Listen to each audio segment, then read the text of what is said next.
UP में आज भी बैठकों का दौर जारी। आज ब्रज और गोरखपुर क्षेत्रीय कार्य समिति की बैठक, कल अवध और कानपुर पर फोकस।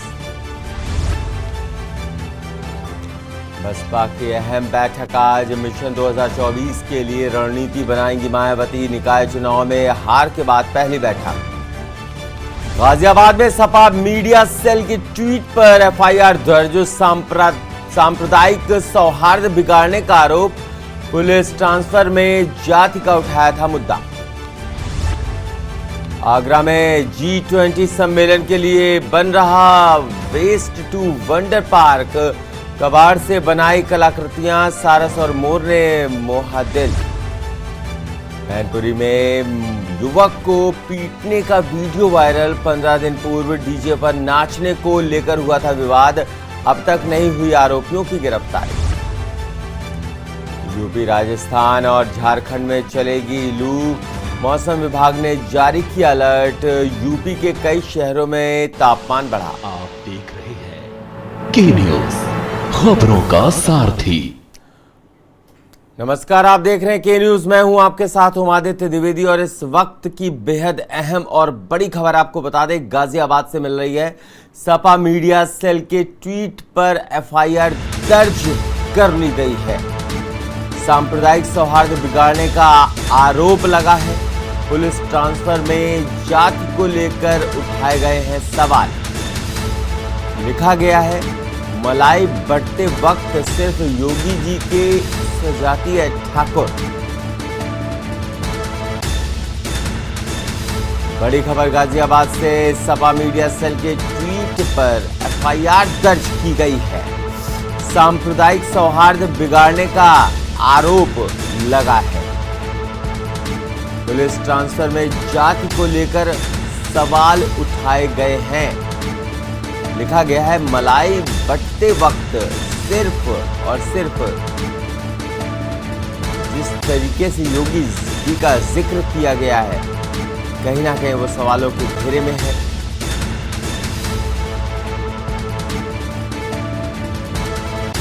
पुलिस ट्रांसफर में जाति को लेकर उठाए गए हैं सवाल। लिखा गया है, मलाई बंटते वक्त सिर्फ योगी जी के स्वजातीय ठाकुर।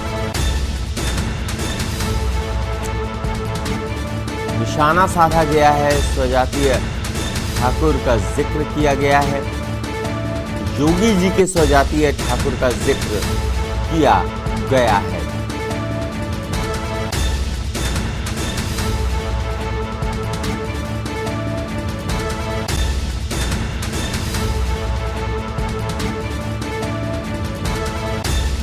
गाजियाबाद से बड़ी खबर आपको बता रहे हैं। सांप्रदायिक सौहार्द बिगाड़ने का आरोप जो है वो लगा है। लिखा गया है कि स्वजातीय जो ठाकुर हैं,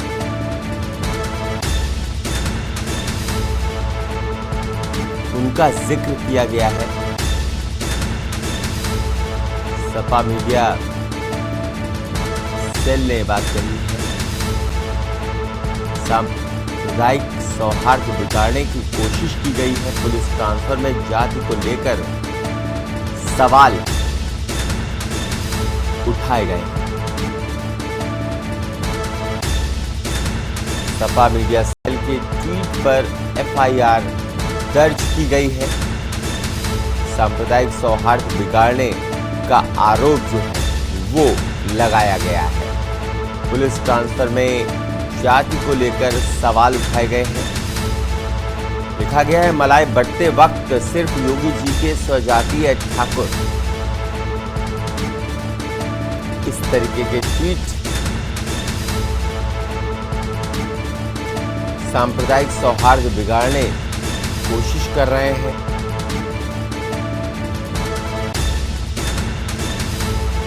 जाति और धर्म के नाम पर जिस तरीके से अब ये एक तरह की राजनीति है जो की जा रही है, प्रशासनिक अफसरों को लेकर के अगर इस तरीके के ट्वीट होंगे, इस तरीके की बात की जाएगी, तो फिर ये अपने आप में बेहद गंभीर विषय है और चिंता करने की जरूर बात है।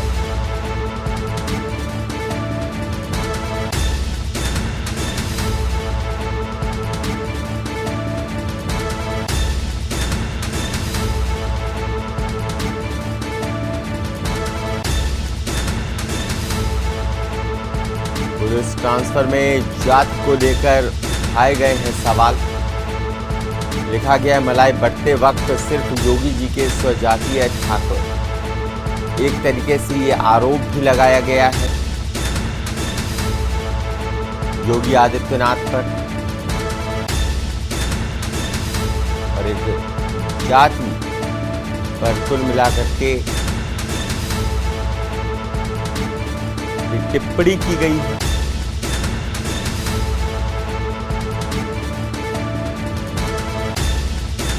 गाजियाबाद से बड़ी खबर, सपा मीडिया सेल के ट्वीट को लेकर के एफआईआर दर्ज हो गई है। सांप्रदायिक सौहार्द बिगाड़ने का आरोप लगा है।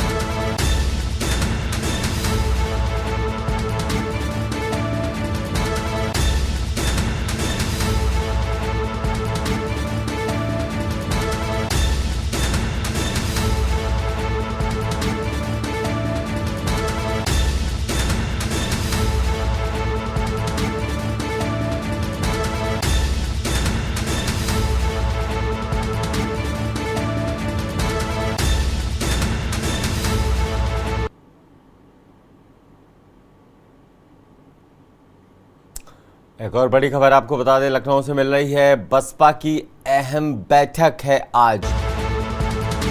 बहुजन समाज पार्टी की अहम बैठक है आज। मिशन 2024 के लिए रणनीति बनाएंगी मायावती। बसपा सुप्रीमो मायावती इस बैठक में 2024 के लिए रणनीति बनाएंगी। निकाय चुनाव में हार के बाद होगी पहली बैठक। पार्टी के सभी पदाधिकारी बैठक में होंगे शामिल।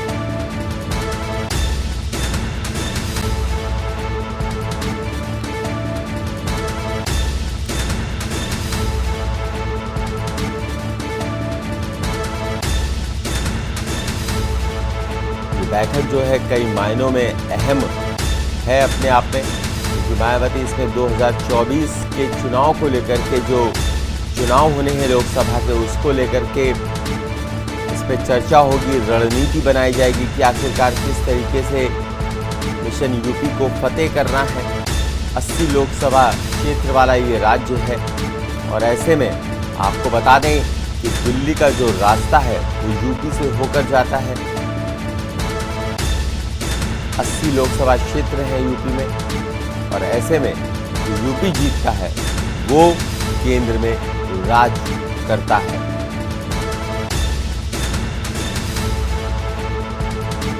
देखना ये होगा कि मायावती इस बैठक में क्या कुछ बातें करती हैं, क्या कुछ वहां से निकल करके आता है।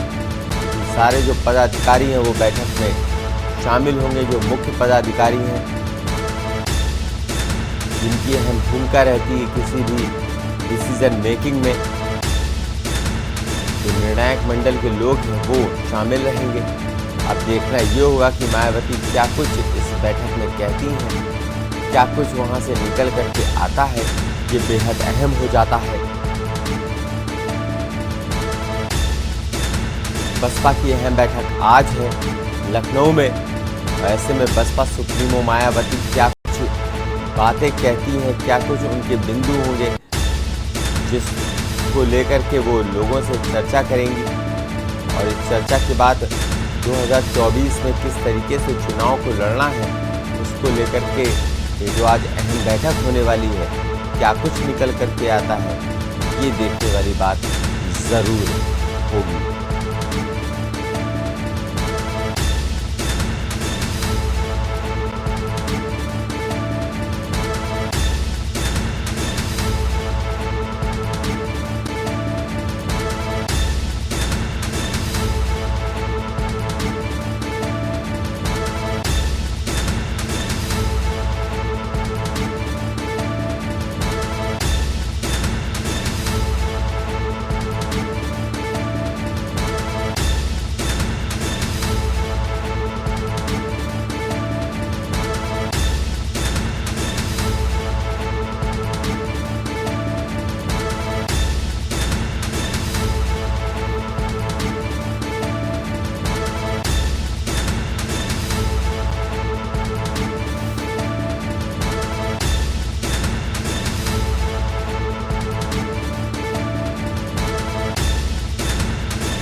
एक और बड़ी खबर आपको बता दें, लखनऊ से मिल रही है। यूपी बीजेपी में आज भी बैठकों का दौर जारी है। आज ब्रज और गोरखपुर क्षेत्रीय कार्य समिति की बैठक है। आज ब्रज और गोरखपुर क्षेत्रीय कार्य समिति की बैठक है। कल अवध और कानपुर क्षेत्रीय कार्य समिति की बैठक। लोक सभा के जो चुनाव है 2024 की, उसको लेकर के जो तैयारियों को लेकर के जो मंथन होना है, उसको लेकर के बैठकों का दौर जो है वो जारी है। और ऐसे में चाहे बहुजन समाज पार्टी हो, चाहे भारतीय जनता पार्टी हो, कांग्रेस हो, समाजवादी पार्टी हो, सभी बैठकें लगातार कर रहे हैं। इसी कड़ी में भारतीय जनता पार्टी भी बैठक करेगी। ब्रज और गोरखपुर में जिस तरीके से बैठक होनी है, इस बैठक से क्या कुछ निकल करके आता है वो बेहद अहम होगा, क्योंकि जो रणनीति होगी भारतीय जनता पार्टी की कि आखिरकार 2024 के लोकसभा चुनाव में क्या कुछ तैयारियां करनी है, किस तरीके से आगे बढ़ा जाएगा, क्या कुछ रणनीति होगी, क्या कुछ बातें की जाएंगी, क्या कुछ रैलियां होंगी, क्या कुछ प्रचार प्रसार किया जाएगा, उसको लेकर के जिस तरीके से लोकसभा चुनाव 2024 की जो तैयारियां हैं उसको लेकर के मंथन होगा। ये अपने आप में बेहद अहम है। आपको बता दें 2024 के चुनाव को लेकर के जिस तरीके से बात की जा रही है, यूपी बीजेपी में आज बैठकों का दौर जारी रहेगा। आज ब्रज और गोरखपुर क्षेत्रीय कार्य समिति की बैठक है और ये बैठक बेहद अहम हो जाती है 2024 के चुनाव को लेकर के। कल अवध और कानपुर क्षेत्रीय कार्य समिति की बैठक, और ये बैठक जो है वहाँ से बहुत कुछ रास्ते तय होंगे। ये देखने वाली बात होगी कि आखिरकार किस तरीके से लोकसभा चुनाव में बीजेपी को जीत हासिल करनी है, किस तरीके से आगे बढ़ा जाएगा, क्या कुछ बातें की जाएंगी, क्या कुछ प्रचार प्रसार के लिए क्या कुछ रणनीति बनेगी, कौन कौन प्रचार प्रसार समिति में रहेगा, कौन कौन प्रचार प्रसार करेगा, इसको लेकर के मंथन जारी है, आपको बता दें। और इसी कड़ी में ब्रज और गोरखपुर में आज बैठक का दौर चलेगा। क्षेत्रीय कार्य समिति की बैठक है। इस बैठक से बहुत कुछ चीज़ें निकल करके सामने आएंगी।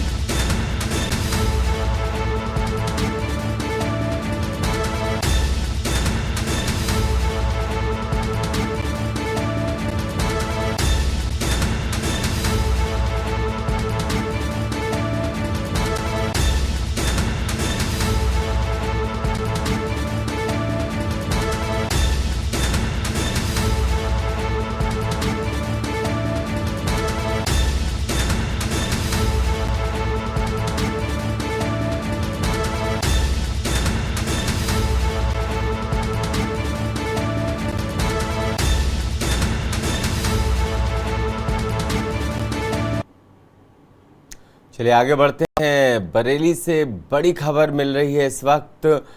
आज बीजेपी का बड़ा कार्यक्रम होना है। वहां पर संगठनात्मक बैठक में रणनीति बनाई जाएगी। सुबह 9 बजे से बैठकों का दौर जो है वो शुरू हो जाएगा। आधा दर्जन से ज़्यादा मंत्री बरेली पहुंचेंगे। बड़ी खबर इस वक्त की बरेली से। प्रदेश अध्यक्ष भूपेंद्र चौधरी भी बरेली पहुंचेंगे। केंद्रीय राज्य मंत्री एसपी सिंह बघेल भी बरेली पहुंचेंगे। कैबिनेट मंत्री धर्मपाल सिंह भी बरेली पहुंचेंगे। Grand nirvana hotel and resort में कार्यक्रम रखा गया है।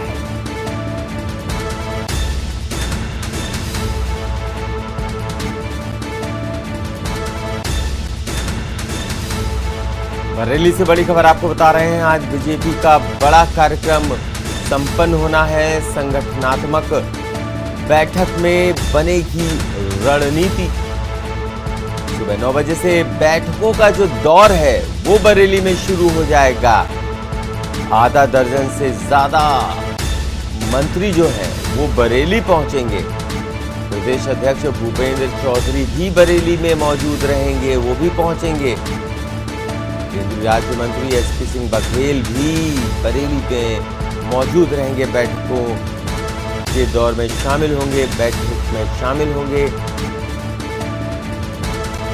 Grand nirvana hotel and resort में कार्यक्रम रखा गया है।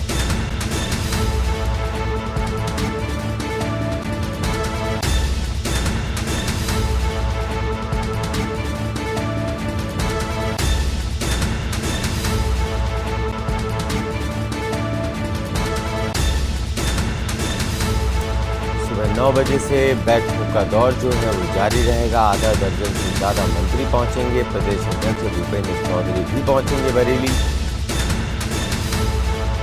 केंद्रीय राज्य मंत्री एसपी सिंह बघेल बरेली में मौजूद रहेंगे।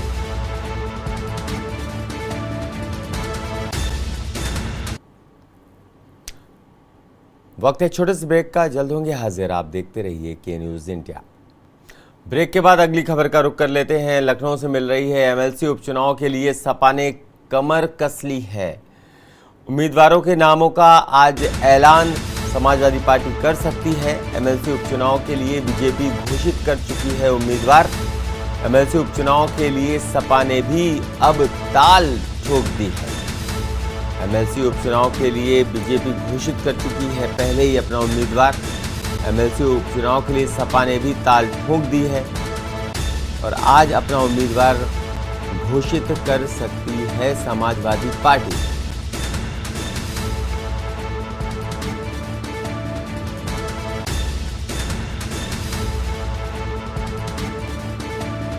एमएलसी उपचुनाव के लिए बीजेपी घोषित कर चुकी है अपना उम्मीदवार। एमएलसी उपचुनाव के लिए समाजवादी पार्टी ने भी ताल ठोक दी है। एमएलसी उपचुनाव के लिए सपा ने कमर कस ली है। लखनऊ से बड़ी खबर इस वक्त की। उम्मीदवारों के नामों का ऐलान आज हो सकता है। एमएलसी उपचुनाव के लिए बीजेपी घोषित कर चुकी है पहले ही अपने उम्मीदवार। एमएलसी उपचुनाव के लिए समाजवादी पार्टी ने भी अब ताल ठोक दी है।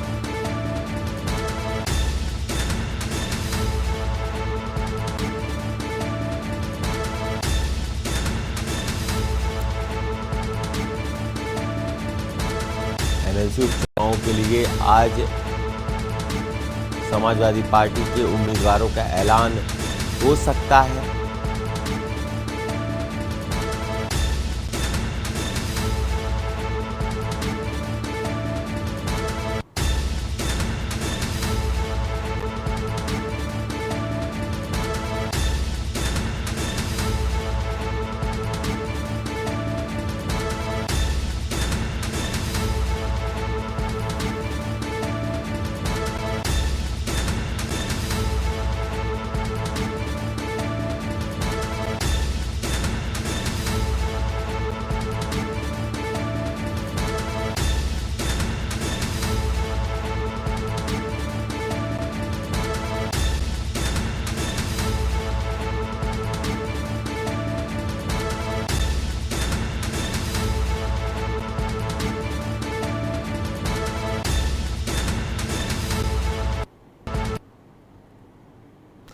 अगली खबर का रुख कर लेते हैं। रायपुरवा थाना क्षेत्र के अंतर्गत दलेलपुरवा में एनआईए की टीम ने छापा मारा और पीएफआई से जुड़े लोगों की तलाशी की है। 2 पीएफआई सदस्यों की एनआईए को तलाश है। देश के भीतर आतंकी गतिविधियों के मद्देनजर सुरक्षा एजेंसियों ने देश भर में पीएफआई के ठिकानों पर पिछले वर्ष भी यहां छापेमारी की थी, लेकिन एजेंसी के साथ कुछ हाथ नहीं लगा। सूत्रों के मुताबिक उत्तर प्रदेश से संबंधित जांच कर रही टीम को कानपुर के 2 शख्स जावेद और सारिक के बारे में पीएफआई से जुड़े होने की जानकारी जरूर मिली थी।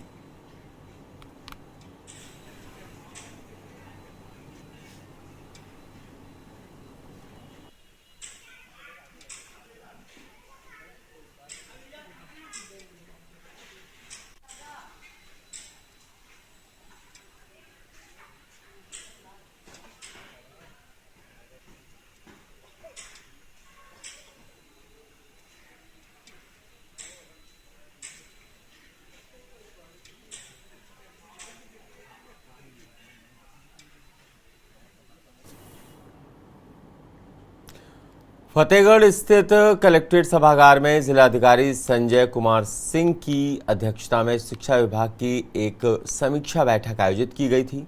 आपको बता दें, बैठक के दौरान जिलाधिकारी संजय कुमार सिंह ने ऑपरेशन कायाकल्प के अंतर्गत विद्यालयों में 18 के 18 पैरामीटर्स पर जल्द से जल्द कार्य पूर्ण कराने के निर्देश दिए हैं। जिलाधिकारी संजय कुमार सिंह ने कहा कि कायाकल्प में सबसे खराब काम राजेपुर में है। सभी अधिकारी विद्यालयों का निरीक्षण 2 दिन के अंदर पूर्ण कर लें। स्कूल चलो अभियान के बावजूद भी विद्यालयों में बच्चों की उपस्थिति कम देखी जा रही है। विद्यालयों में बच्चों की उपस्थिति में सुधार किया जाए। विद्यालय में बच्चों को निपुण बनाने के लिए ARP शिक्षक संकुल पूरी लगन और ईमानदारी से काम करें। कस्तूरबा विद्यालयों में स्टाफ की उपस्थिति ठीक कराएं।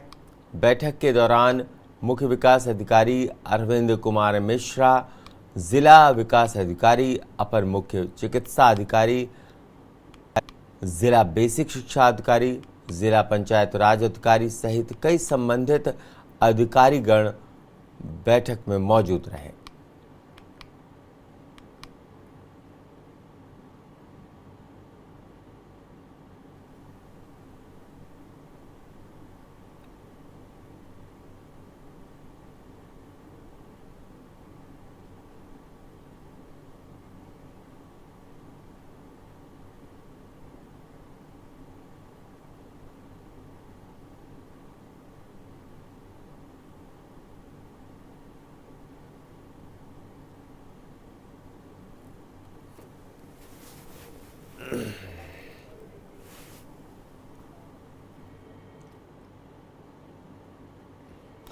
उत्तर प्रदेश के मुख्यमंत्री योगी आदित्यनाथ लगातार सभी अधिकारियों को निर्देश दे रहे हैं कि कहीं पर भी कोई भ्रष्टाचार न होने पाए और भ्रष्टाचारियों के खिलाफ कार्रवाई की जाए। लेकिन रायबरेली जनपद के खीरों विकासखंड के अंतर्गत देवगांव ग्राम सभा से एक मामला सामने आया है, जहां ग्राम प्रधान अशोक कुमार मुख्यमंत्री आवास लाभार्थी से 10,000 की डिमांड की है। रिश्वत मांगने का ऑडियो सोशल मीडिया पर जमकर वायरल हो रहा है। योगी आदित्यनाथ के जीरो टॉलरेंस के आदेशों को ग्राम प्रधान पलीता लगाते नजर आ रहे हैं। वहीं जब इस संबंध में खंड विकास अधिकारी खीरों से बात की गई तो उन्होंने बताया कि ऑडियो के आधार पर जांच की जाएगी और ग्राम प्रधान को नोटिस भेजा जाएगा। अगर जांच में दोषी पाया गया तो ग्राम प्रधान के ऊपर कठोर से कठोर कार्रवाई की जाएगी।